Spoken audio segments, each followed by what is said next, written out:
Та бүхэнд хувь хүний олгын албан татврын тайлан гаргаж, орон сууцны хөнгөлөлт чөлөөлөлтийг хэрхэн эдлэх талаар танилцуулъя. Татвар төлөгч та цахим татврын системд өөрийн нэвтрэх нэр, нууц үгийг ашиглан нэвтрэн орно.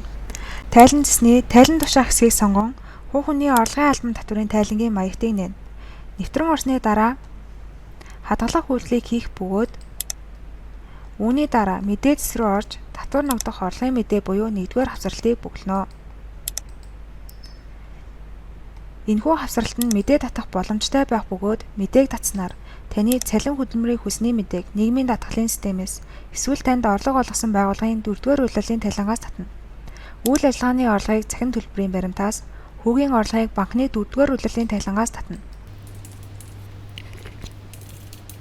Мэдээг татсны дараа та мэдээллийг шалган хадгалах товчийг даран дараагийн хавцралтыг бөглөнө. Зарлын хавцралт буюу ХМ6-гийн 4 хавцралт мэдээнд цалин хөдөлмөрийн орлоготой иргэд маань суудгуулн төссөн нийгмийн даатгал болон эрүүл мэндийн даатгалын дүн баруун талд харагдах санамжнаас харан оруулж өгнө. Хэрэв шууд бус орлого хүлээн авсан бол түүнд ногдох нийгмийн даатгал болон эрүүл мэндийн даатгалын дүн хасаж оруулахыг анхаарна. Үйл ажиллагааны орлоготой холбогдсон гарсан зарлыг 2-оос 35 дахь мөрнө. Хөрөнгөтэй холбогдсон гарсан зарлыг 36-аас 40-р мөрөнд тус бөглөнө. Зарлын мэдээг бөглсөний дараа албан татврын хөнгөлөлтийн тооцооллын мэдээ буюу ХМ6-гийн 5 дахь хавцралтыг бөглөнө. Цалин хөдөлмөрийн орлоготой иргэд хувь хүний орлогын албан татврын тухай хуулийн дагуу 23-ийн 1-т заасны дагуу жилийн 240 мянган төгрөг хүртэлх хөнгөлөлтийг эдлэнэ. Тухайн жишээн дээр маань 36 саяас дээш төгрөгийн орлого олсон тул хөнгөлөлтийг эдлэхгүй. Орон сууцны хөнгөлөлтөөр жишээ авч байгаа тул тайлангийн 13 дугаар мөрийн дүнд худалдаа авсан болон барьсан орон сууцны дүн оруулж өгснөөр хөнгөлөгдөх татврын дүн тооцоологдно.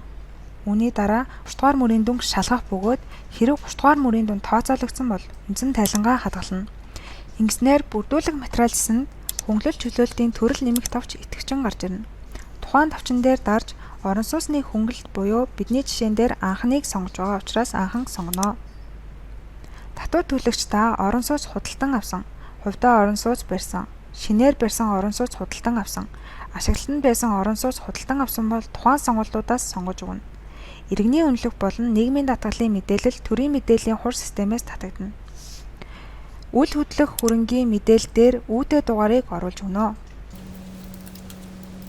Орон сууц худалдах худалдан авах гэрээн дээр тухайн гэрээг оруулж өгнө.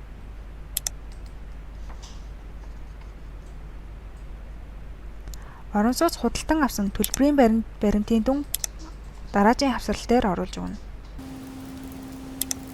Үүний дараа орлогын их үүсвэр гэдэгт орон сууц худалдан авахд зарцуулсан хөрөнгийн их үүсвэрийг оруулна. Бүрдүүлэх материалыг бүрэн бүгэсний дараа тайлангийн баруун талд харагдах хүсэлтийг үнэн зөв бүглэж хадгална. Үүний дараа үндсэн тайланд руу орон мэдээллийг шалгана. Тайлангийн 35 дугаар мөрөнд төлөвлөлт зохих татврын дүн, 30 дугаар мөрөнд буцаан олгох татврын дүн тооцоологдсон байна. Шалгасны дараа хадгалах үйлдэлийг хийнэ. Тайлангаа төгрөг мөнгөөр тайлгнахыг зөвшөөрч шивсэн болно гэдгийг даран илгээх товчийг дарснаар төлөвлөлт зохих татврын дүнтэй бол танд дараах баталгаажуулалт гарч ирнэ. Тийм гэдэг товчийг дарснаар таны тайлан илгээгдэх болно. Тайлангаа илгээсний дараа таны тайлан илгээсэн төлөвтэй байхыг анхаарна уу?